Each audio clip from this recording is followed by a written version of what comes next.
African Methodist Episcopal Church publishing house committed to reducing the stigma of HIV in Black faith communities, particularly in AME churches throughout the Southeast. And we are excited to welcome you back for another workshop in our series.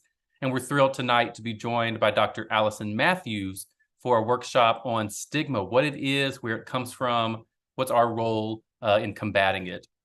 Before Dr. Mathews begins her introduction, I want to remind you that all of our previous episodes and resources can be found on www.imame.org. And at the end of the video, you'll see some links that are provided for you if you want to look for additional resources or other ways to get involved. But first, please allow me to introduce Dr. Allison Mathews, who serves as the Executive Director and Research Fellow in Faith and Health for the Compass Initiative Faith Coordinating Center through Wake Forest University School of Divinity. Dr. Mathews specializes in integrating technology, social marketing, community engagement, and social science to examine the intersections of race, class, gender, sexuality, and religiosity on HIV-related stigma, and to innovate clinical research engagement and access to healthcare for undeserved populations. Dr. Mathews has been invited to speak about HIV and COVID-19 on national and international platforms, including TED by Carrie Women. Dr. Mathews and Ms. Kimberly Knight co-founded and had December 14th officially declared by the state of North Carolina as HIV Cure Research Day to raise awareness about HIV cure research and to encourage community involvement in ending the HIV epidemic. Her most recent work focused on engaging communities in COVID-19 related studies to raise awareness about COVID-19 vaccines and to connect people affected by COVID-19 to wraparound services to better understand the impact of the COVID-19 pandemic on underserved communities. If you can't tell, Dr. Mathews has great experience and great expertise in this area, and she is well educated, earning her BA in sociology from Howard University and her MA and her PhD in sociology from UNC Chapel Hill. She also completed postdoctoral work at UNC Chapel Hill in the Department of Social Medicine and in the Institute for Global Health and Infectious Disease. Won't you join me tonight in welcoming Dr. Allison Mathews? Hello, everyone. It's so good to be here. And I am going to get started with the presentation. Thank you, Corwin, for that wonderful introduction. I'm excited to hear about and know that all of you are working on trying to incorporate more positive and supportive messages around HIV. And so hoping that this presentation about HIV engagement in faith spaces regarding stigma will be helpful to you all. I'm going to share my screen. As Corwin mentioned, I am Dr. Allison Mathews, Executive Director of the Gilead Compass Faith Coordinating Center, and we have launched the Black Faith and HIV Initiative. As a part of that initiative, we actually have online modules that are available for faith leaders and nonprofit organizations to complete. They are free, but they are self-paced online modules complete with workshops and worksheets and other resources that are linked in all of the PowerPoint presentations as well as throughout the modules. So this is one of the modules, but there's a lot of really rich content in there that I encourage you all to reach out to us. We'll actually be launching the modules as a cohort. And so you'll have to sign up to join the cohort and to complete it within a certain amount of time. So feel free to email us at compass@wfu.edu to learn more about that. So I'm here to talk to you really about best practices when engaging. Well, there's several different aspects of this, and we're going to start with talking about best practices with engaging with faith leaders, but then we'll also talk about how to be supportive as a faith leader, as well as how families can also be supportive of people living with HIV. In order for us to really get started with this, a lot of people ask this question all the time. I think there are a lot of people in congregations and faith communities who are afraid to talk to their faith leaders about HIV and the other kind of topics related to that because of stigma and taboo.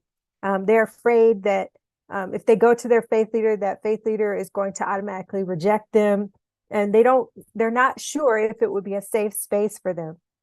And so we actually try to work with community members on trying to equip them with conversation starters. And so we suggest that you go to your faith leader to, come with statistics about your local community and the local area, to make it relevant to what's happening in their local community. In addition to, having a conversation about maybe why there's a personal connection to this topic, and or having some feedback from other people in your community and your congregation who are also interested in this topic, to let the faith leader know that this is not something that's just one person who wants to talk about it, but it is an interest of the entire faith community. You can also come with having examples of how other faith leaders in other communities that you know of have done this successfully. And so kind of signaling to the faith leader that you're not alone in this, and that if we were to address this topic, there is a whole initiative, there's funding available, there's support, there's sermon ideas and scripture and workshops and things like that to move into this topic with care and education. I think the most important piece of that is a lot of times people in faith communities don't really recognize when they are reinforcing stigma. They don't even really understand stigma. But, so stigma, let's just give it a definition, is negative feelings and behaviors toward people living with HIV, as well as groups and communities characterized by high rates of HIV infection. So commonly when we think about HIV, we think about members of the LGBT community. We think about people who have used substances. We think about people who have had sexual encounters, right? And so a lot of times those three categories of people are also seen as seen as people who have had sinful behavior. And so that oftentimes creates this taboo in trying to have a conversation in a faith community, because people are afraid to broach that topic, or they don't want to be associated with those sinful behaviors because of the stigma. And so a lot of times the way that it manifests in church is, by people not wanting to talk about it, the silence around it, people having snide side comments or making jokes about people of those groups, or not allowing people to be in the public eye. So say, for example, not allowing them to be the music minister, or to be the pastor, or to be in any kind of public role within their faith community. And I can also think of some specific examples. One was a man who is living with HIV, who actually went to a nail salon to get a pedicure. We know men get pedicures, right? And they like to have their feet look nice too. So he went to the nail salon to get a pedicure, and a member of his church saw him there, and he was open about his HIV status at church and had been embraced by the pastor. But the member of the church was at the nail salon, went to the manager of the nail salon and told the manager that he was living with HIV and that they should not serve him. And so the manager actually made him leave the establishment and refused him service. This is an example of, it's not the faith leader, it's not in church, but it is how this kind of faith-based relationship has then manifested itself in stigma and discrimination for this man who had disclosed in what he thought was a safe space. So I want you all to think about a time when you were stigmatized. We can think about stigma based on our race, in our class, our gender, our religion, our national origin, our accents, or even our sexual orientation. What are some examples or experiences that you've had? And I want you to think about this as a way to try to empathize and try to understand. We don't we know what it feels like when we're negatively discriminated against. And so we don't want to then replicate that and duplicate that inequality and that oppression against other people. So just try to be empathetic in that way. So actually, before I start this, I want you all to, this is a video where we had a panel discussion at the Proclamation at the Intersections conference that we hosted in Dallas, Texas. And this is a panel of men and women talking, they're all faith leaders talking about how they address HIV-related stigma. And so this particular speaker talks about his own experience and how he's been able to navigate stigma in faith spaces.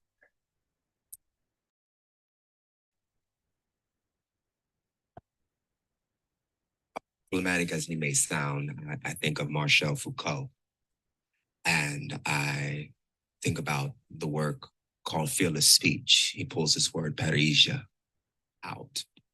Parrhesia is the moment in which one speaks their truth, even if it costs them their life. And as a person living for 13 years with HIV and living and moving in the world, I realized easy that not only was my body stigmatized, but it was criminalized. And so there was every reason for my body to take on what I call the homiletic body, a preaching body, a body that is always going to courageously engage you to present your best self, to speak with your body, because Black bodies are always preaching. They make the room get still when white voices want to get loud. They have a way of coming into a space and quickening the very essence of our imagination and our creativity and ingenuity, and they build us into community. But only a preaching body can do that, because it requires for them to step into the space where they are fearless, constantly preaching amongst each other. That's proclamation in the body. Very good, Jane. Woo! I love that quote because he's talking about how, yes, you can experience stigma, you can experience rejection in faith communities, but he actually has been able to twist that experience of stigma into an opportunity to use his body and his lived experience as a person living with HIV and also as a gender non-conforming person to preach about the holiness and the connection to God that he maintains despite what human eyes have placed upon him as judgment, right? And so he is thinking about his body and other bodies like his as a preaching body, as a way to deliver a message and educate people about the humanity of all. So I love that quote because I think it's a perfect way for us to flip it on its head when we're thinking about stigma. So how can stigmatized bodies be proclaiming bodies? What does that mean to you? I want you all to put it in the chat or to write it down on a sheet of paper and really take some time to think about this. Even if it's not right here in this space, I want you to take some time to really think about what does it mean for a stigmatized body, for a Black body, for a female body, for a body, an oppressed body in Palestine or in any other context, to then be transformed into proclaiming body. When we think about, our faith, we think about, the beauty that God has always chosen the least of us, the least expected person, to be the one to deliver that message and to teach, right? And to transform the way that we think and we approach things. And so this is really a way for us to also challenge the way that we think and challenge some of our assumptions and the way that we think about stigmatized bodies to then transform into proclaiming bodies. So can you identify other examples of stigma in Black faith spaces?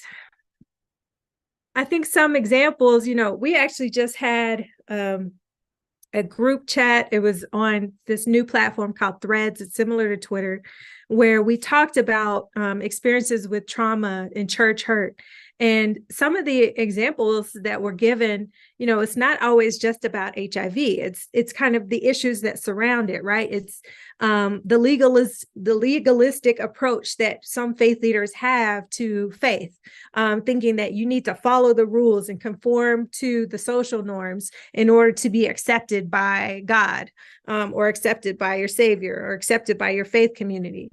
It's the silence around HIV. It's the silence around sex. It's the silence around, it's the body shaming of women when they come into a faith community and saying, well, you're wearing clothes that are too tight, or your skirt is too short, or whatever. And so these are some other examples, right? Associating HIV with being a gay disease, gay disease or immorality, refusal to bury someone who died from complications with AIDS, rejection from the faith space, anti-gay or misogynist messages from the faith leader and or the community, and exclusion of people living with HIV from leadership roles. And so we would really want to think about how stigma affects us all. It doesn't just affect the person who it has targeted, but it also creates a culture of shame and guilt that even if someone isn't living with HIV, they're seeing how that person is being treated, and they are not wanting to be associated with it. They're wanting to distance themselves.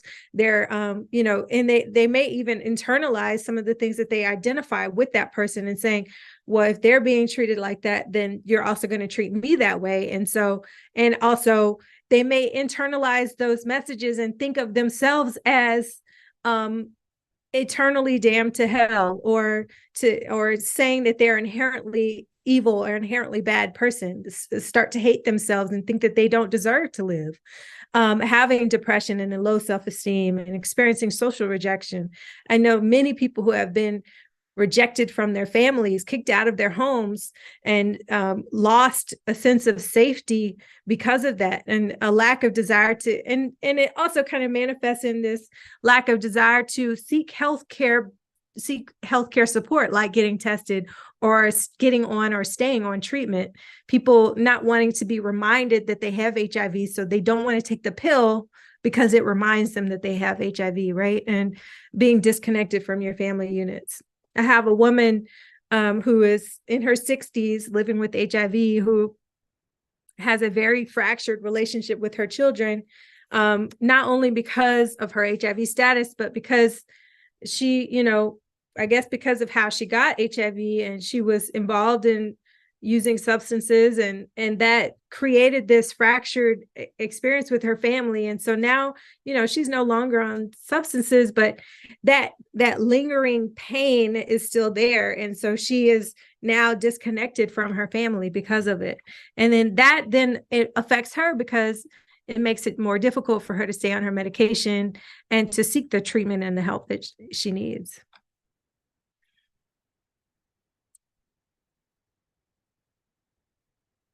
As we are focusing on removing the stigma of HIV, what brings the work that you do to the forefront of removing, aiding us to make this happen and possible? Dr. C? To become honestly conversant with one's own stigma. Whether it has been publicized or tucked away, to become honestly conversant with one's own stigma.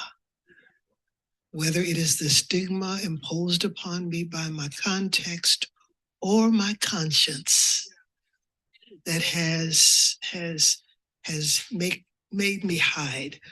When I am honestly conversant with my own stuff, then it demands of me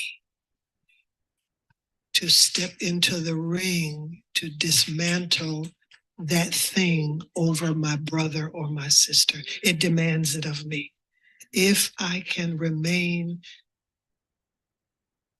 daily and personally honest about what has been done to me and what I have participated in doing to others. While I live, I have a divine obligation to step into rings that I may not totally understand. I may not totally, I ain't danced yet altogether, don't know all the steps, but I do know that I have an obligation to help to dismantle for you, because I know that there was no one to dismantle for me.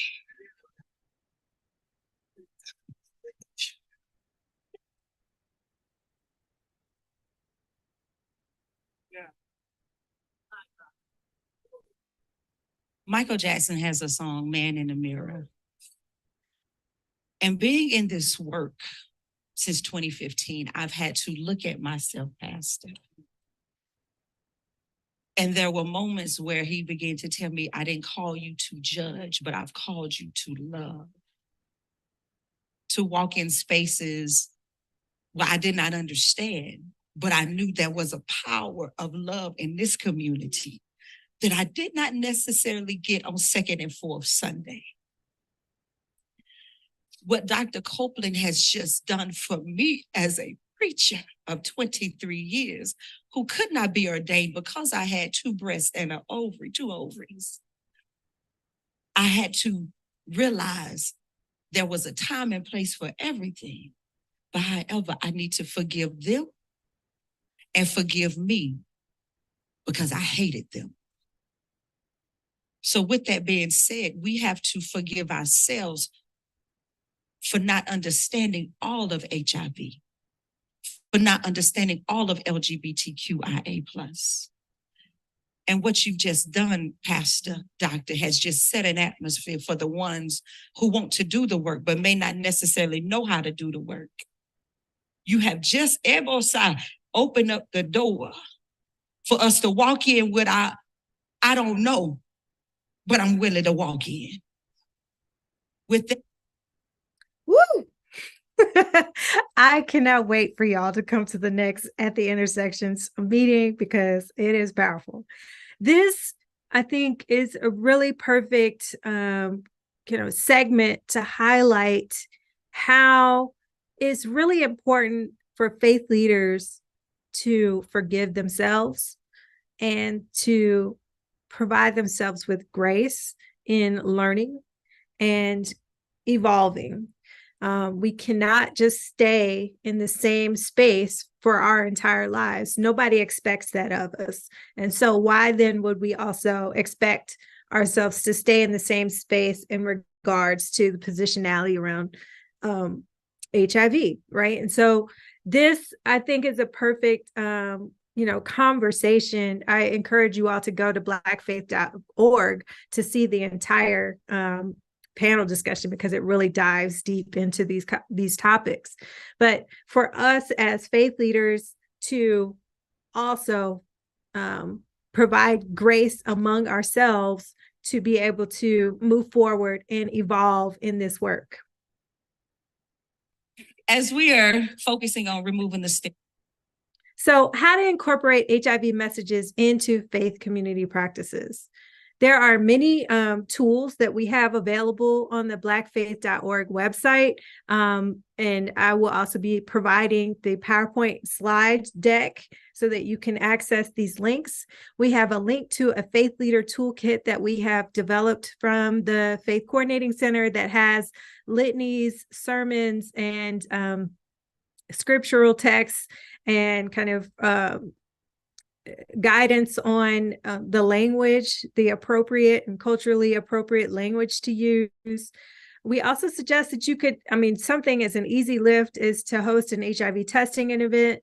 You can actually collaborate with your local health department. Many of them provide HIV testing services for free, and they will come to your faith community or come to your event to do that. I would also encourage you to have discussions about relationships, about sex, about women's health, about men's health. And it doesn't necessarily have to be specifically about HIV. You could incorporate messages about HIV into larger topics that you think may be more interesting or maybe more readily, appealing to your faith community. There's also a project that is connected with the National AIDS Memorial Quilt called Call My Name Project.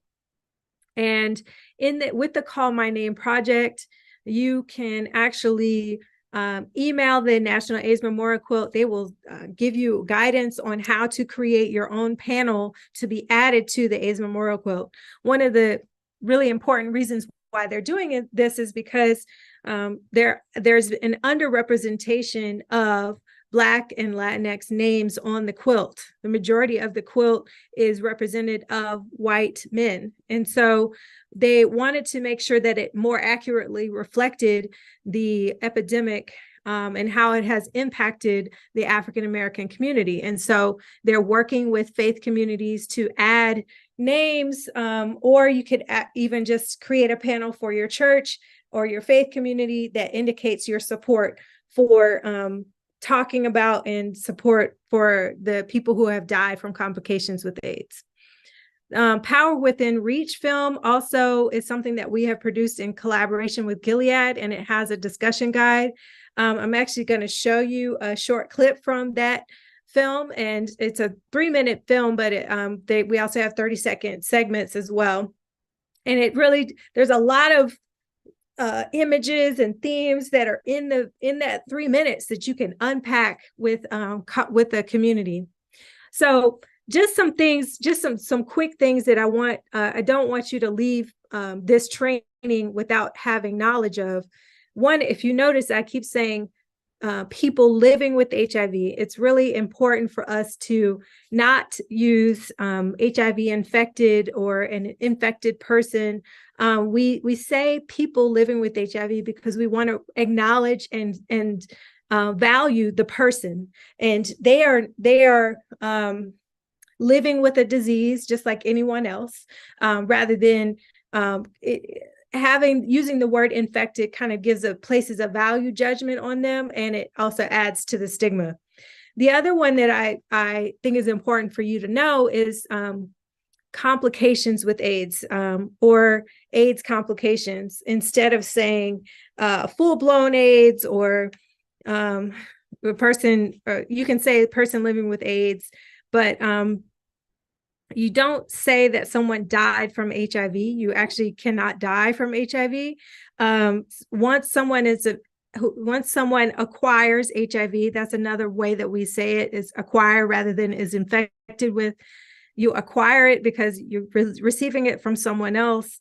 Once someone acquires HIV, the HIV virus can attack your immune system and makes you susceptible to other infections. So similar to cancer, if you go through chemotherapy and you were to get a staph infection or a flu or a common cold, your body would not be able to fight that off. Similarly, with someone who's living with AIDS, their body cannot fight off an infection. And so oftentimes they're not dying from the HIV virus, they're dying from the impact that it has had on their immune system and their inability to fight off other infections. So a lot of times they'll die from complications from cancer or some other illness that has been exacerbated by their weakened immune system because they had AIDS. But the important thing is that, and this is why I say you can't necessarily die from HIV, is that people can live with HIV for 30, 40 years. And there are people who have lived that long if they stay on medication. And there's also something called undetectable equals untransmissible. So if they are consistently on their medication, they can reach an undetectable viral load, meaning they take an HIV test, it wouldn't even detect it on the test. And they would not pass it on to a partner, even without using a condom. So that is some major advancements in science that are really important, I think, to also help kind of update people on the information about HIV. And there's also HIV prevention medications that also could prevent them up to 99%, actually more effective than condoms, from acquiring HIV. So, these are tools that we have in our toolkit, along with these kind of, the knowledge that you have around HIV, I think is really just as important as being able to talk about these topics in a faith-based setting. So this is the example of the Power Within Reach video, and then we have the discussion guide that you can click on that link to access.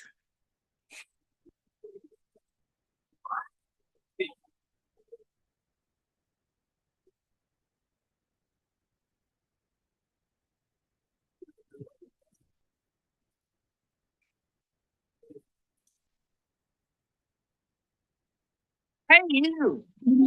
Yes, you. And you, and you, have you seen the path? It's a path that's always been there. It is a path forged for us by our ancestors, and now we must bravely walk it ourselves. It is a path that starts with justice and focuses on just us. You are connected to the divine, and the divine is connected to you. Yeah, you. The divine created you, communicates with you, loves you. It's time to give ourselves permission to evolve and allow our faith to do its work as a radical liberator. It's time. It's time. It's well past time. It's time to change the conversation around HIV. We must embrace our brothers and sisters living with HIV in our communities and in our places of worship. Put our faith into action, because it's not a conversation about them. It's a conversation about us. Transformation, freedom, and liberation can only happen when they're led by truth, our truth. So let's chart out a new path that others can follow. Path grounded in our collective legacy of Black joy. Let's start holistically healing, spiritually, emotionally, physically, geographically. We are created by the divine. Now we can co-create the world we want, the world we deserve. Each day is an opportunity. It's an opportunity to change. And change will be realized when we fully see each other. You are part of us, and we are a part of you. So let's help each other. Let's learn from each other. Let's continue to build our own institutions and create our own solutions. Because we all have that power. And it is well within our reach.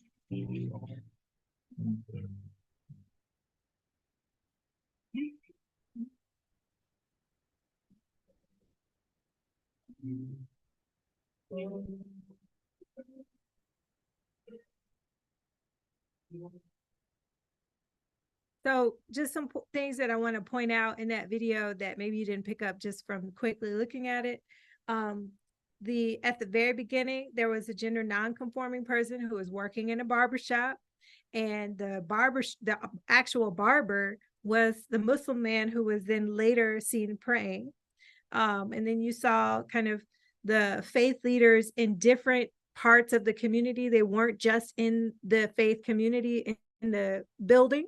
They were at the basketball court. They were, at the cookout and things like that. So, part of our message was that we need to get outside of the four walls, and we need to get out into the community and not just expecting them to come to us. And then you also saw that intergenerational acceptance of this older Black woman in the church who then turned around and kind of smiled at the same-sex couple in the church, right? And so these are different themes that you can unpack in the video with the discussion guide with your faith community.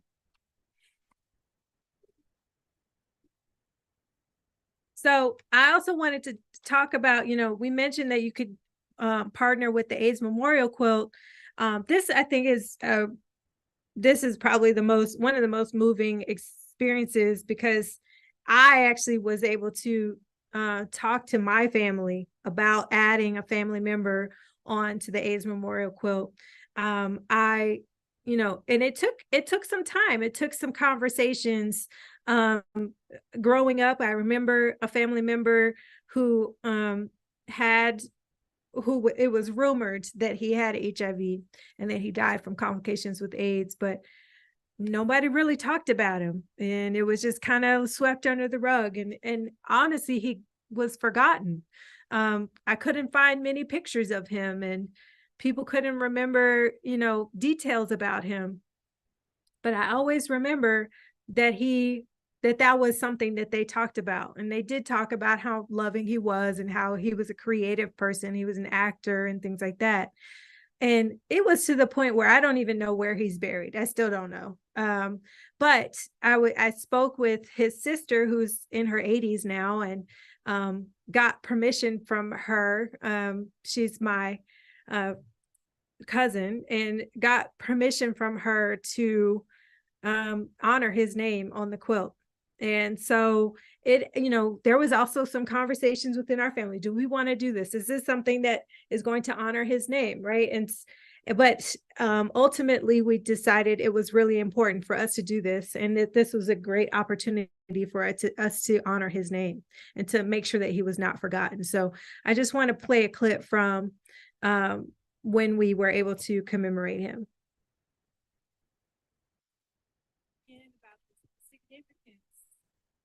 The AIDS Memorial Quilt and what it means personally.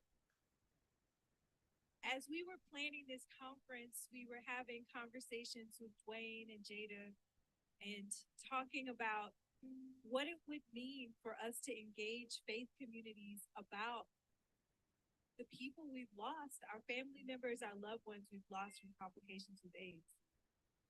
And I actually found myself getting emotional, because I thought about my own family and how we had a cousin who died from complications with AIDS. We actually, it was kind of a rumor. We didn't really know. There was no confirmation, but it was just something that we said off the cuff. And so I said, okay, let me challenge myself and let's challenge my family. So let's really find out. So we did some research and learned more about our cousin, Howard Jeffrey Kirkland, who died in 1992 in Washington, D.C. Unfortunately, we don't know that much about him, because when you die with stigma, people stop talking about you. People stop telling stories about you. And so we have these vague memories of this man who embraced his Africanness, who loved acting, who attended an all-boys Catholic school in Washington, D.C., who was loved by his parents and his sisters. And we are here today, my family is here today to honor him, Howard Jeffrey Kirkland. I asked my family to stand up just to acknowledge. I think it's important because Black families, thank you.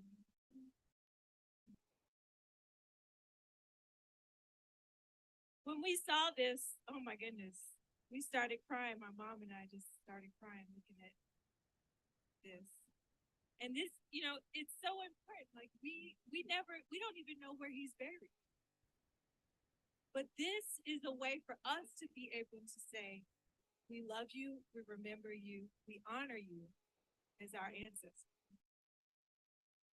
And we challenge faith communities, Black families to be able to do the same thing. This is a moment to honor our people, like James Cleveland, like Mildred Sims, and all of these names that are listed on the quilt.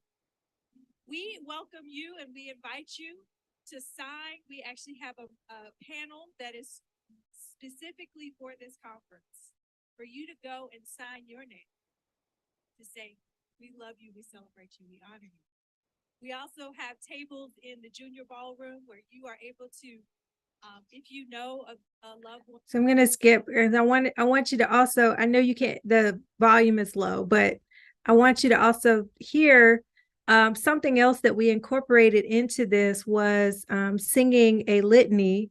It's normally called the Litany of the Saints, but we used it to actually call out the names of people who die from complications with AIDS to honor their names.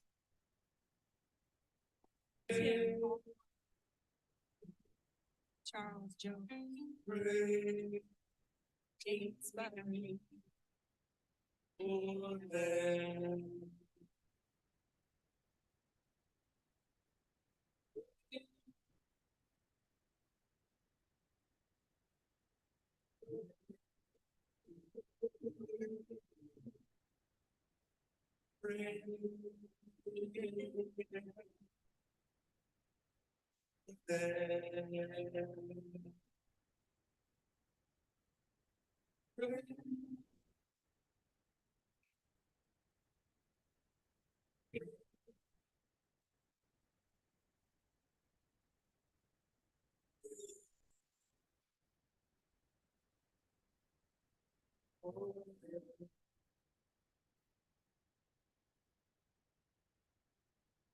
And that's my mom, that's my dad, that's my uncle, that's my aunt, right? So it's a family thing. We can incorporate it into the faith tradition, and honoring the names of our ancestors, which is also an African tradition.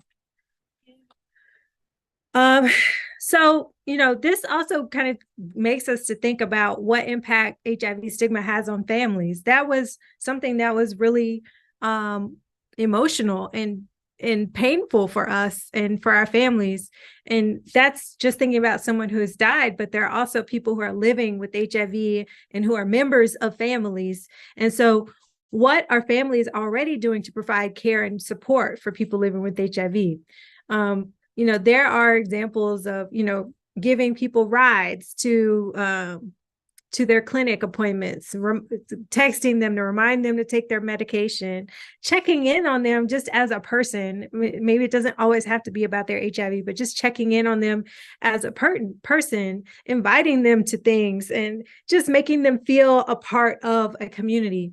And I think we also want to think about what may block families from helping people living with HIV. As we've mentioned before, the stigma around, being associated with HIV, being associated with sinful behavior, or, fear of being rejected from their faith community, or fear of people thinking that they have HIV because they have a family member living with HIV. These are things that keep people from being open and public about their support of their family members. But there are some practical things that we can do as family and friends to support them.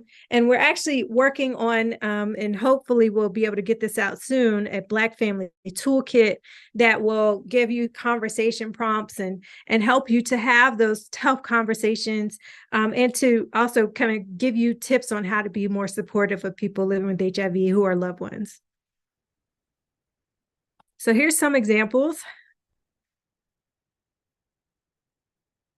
The way, but I'm also inspired by the conversation around how at your intersections you get to a place to interpret certain beliefs that you choose to say no to as representation of what wholeness looks like. And so I wanted to follow up on that, the comments that were given about how wholeness and my intersections, it allowed for me to say no to certain things and to be unfaithful to certain ideologies that were harmful. So I think that our experience, I will say this, we must give our experiences epistemic authority in ways that we have traditionally conceived scripture to be our parent and not a friend that we can listen to. And that's my philosophy around the Bible. I'm like, okay, the Bible is a friend. It has advice. I can take different messages from it, but it's not my parent in a way that tells me what I need to do, and I must surrender and obey to it in a way that allows for abuse through the concept of faithfulness within the tradition of the Black church or Black Christianity as we know it today. My thing is, or what I'm saying my thing, but what I'm trying to push us to in the response to this question is to seriously think about letting our intersections speak, let your experiences at your intersection speak, and allow for it, to go back to the Beyonce concept, that to be the building of your own foundation. But if we have been taught to self-hatred in such a way, we won't give ourselves epistemic authority. It's what mama said, what daddy said, what sister said, what brother said. But we need to partner with the EFAR philosophy that allows for us to center our own minds so I can center my own voice and live my own life and not try to imitate a faith tradition in ways that I think Aquarius has laid out for us in the distinction between Christianity and a follower of Christ. So, I think that's a great, segue to thinking about, that's another way that people who have experienced church hurt and trauma and rejection in their families and in their churches have, they can and have done the work to find a space where they can hold on to and be true to their faith in the following of the message of Jesus Christ rather than the message of the church, right? The message of Jesus Christ is social justice, it's love, it's radical love, right? And challenging kind of the Pharisees, challenging this legalistic approach to faith, and leading with compassion versus thinking about following certain rules that have honestly been influenced by humans and culture and society over time, rather than it being true to the message of Jesus. And so I think that's what he's saying. And I think that's also a good way for families to also think about, how do you reconcile the conflict between what's being taught in church versus how you can be supportive of the family members. So as faith leaders, as nonprofit organizations, in addition to just thinking about this addressing stigma, there are some kind of structural and organizational things that you can do. Seek out information and collaboration with local aid services or organizations, local health departments, other faith communities and healthcare providers and psychologists, therapists. Think about providing a therapy option within the church.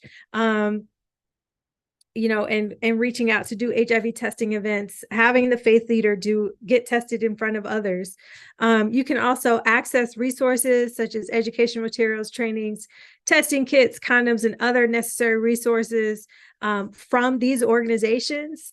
And then you can also take advantage of the ongoing training and materials that we have on the blackfaith.org website. We have toolkits, we have articles and videos, etc., that you can access that will continue to expand your thinking and resources on these topics. Thank you. Thank you, Dr. Mathews, for a really rich and generative workshop and for giving us a lot of ways to move forward, to take this information and to put it into practice. There are a lot of questions that we've received from some of our partner congregations, but I wonder if you could just speak a little bit to two of them, one of which you've already spoken to some, which is the importance around language when it comes to stigma. You spoke about the importance of using language such as person or people living with HIV. I wonder if you can say a little bit more about how language is operative in reproducing stigma.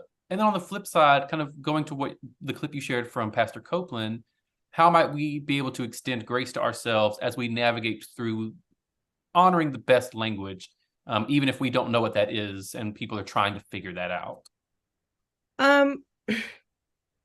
So I think what I'm trying to think about is some examples of language that could be stigmatizing, that we use in everyday,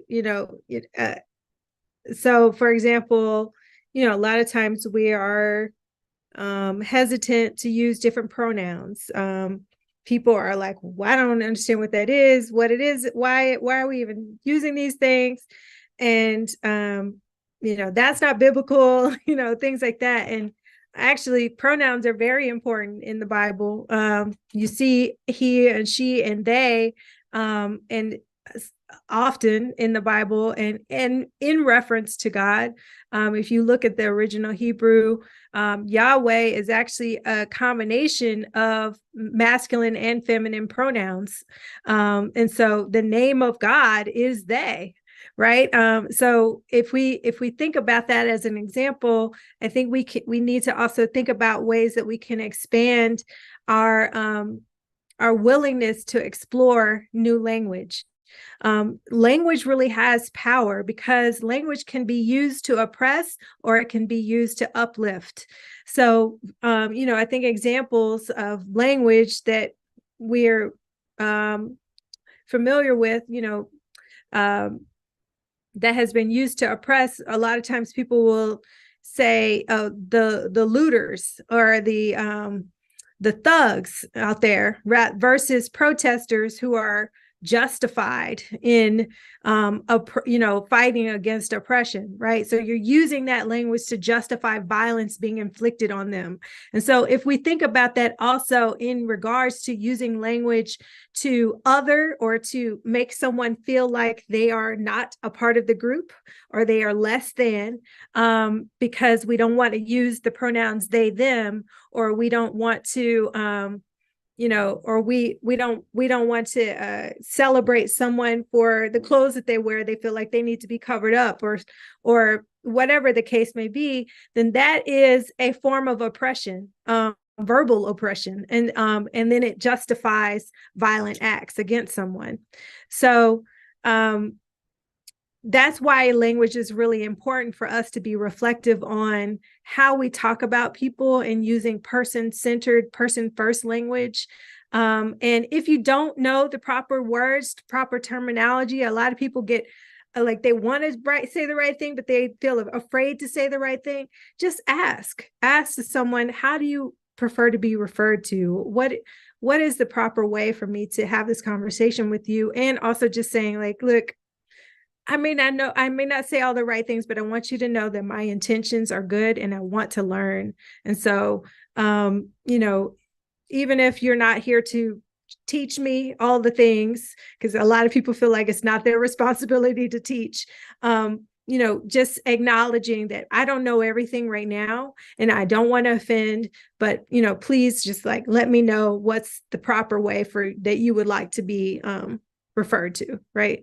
So that kind of language, and it's very easy to offend, in different communities. So just saying, please let me know, please inform me so that I can use the proper language with you. Absolutely. And I think that gets to some of what you shared in that same clip with Pastor Copeland, where, the commitment is to trying and to honoring our own biases and at least being willing to work through them. Right. I'm glad that you brought up the Bible. That leads to the second question, which is this very close relationship within Black faith communities of stigma and sin. Stigma as kind of really closely related to morality or immorality. I wonder if you could just say another word, perhaps a practical one, about how faith communities can combat stigma in ways that are theologically appropriate for how they understand sin. And then also, what ways perhaps are inappropriate? What ways have we been misusing and miscomparing those two things? Well, one, I want to give a disclaimer that I'm not a theologian, but I would say that the approach that we have adopted at the Faith Coordinating Center is one that places the Bible and sacred texts within a historical context, and understanding that there are aspects of the Bible that have been distorted over time and used, distorted through translations and used to justify oppression.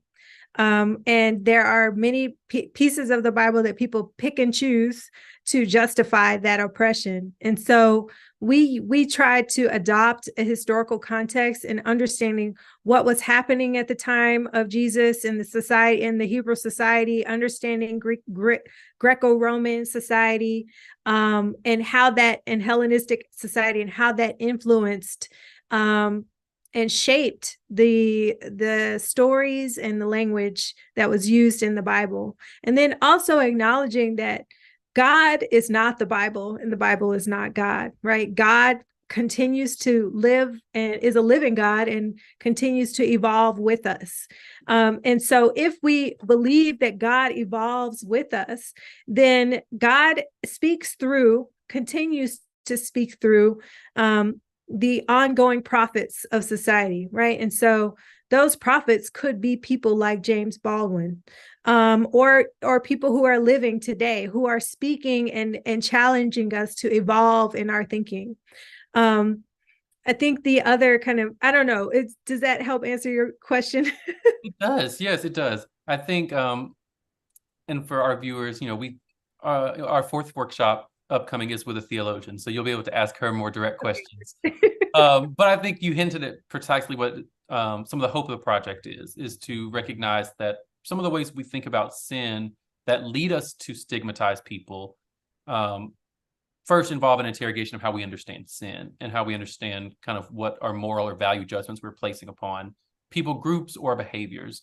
And I think that's what your work and the work you do through the Faith Coordinating Center helps us get at really well. Yeah, I mean, you also, I think about sin is a disconnection from God. And so sin can happen through judgment of others, just as much as it could happen in any behavior that has been condemned. And so it is called upon each one of us to avoid simple behavior.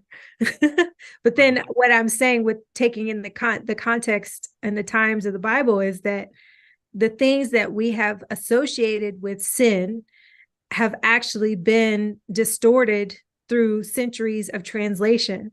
So, for example, the word homosexual did not even was not used in the Bible until the 1940s. Right. And so this idea of sin as associated with homosexuality is actually not connected to the historical context, because what they were talking about was more pedophilia and abuse of power over young boys, rather than it being about love between equals. So that's just one example. Yeah, a great example and a great ending to a wonderful presentation. We want to thank Dr. Mathews again for joining us, and we also just want to honor her for her work with the Faith Coordinating Center, some of which was recently honored as she received a 40 Under 40 award for Winston-Salem. Thank you. So we're honored to be in your presence, Dr. Mathews. For those of you who are joining us again, we'll be back next Wednesday at 7 p.m. for another episode. Until then, go to www.iame.org for Dr. Mathews' slides and for other previous workshops and for the information and resources. We'll see you next time.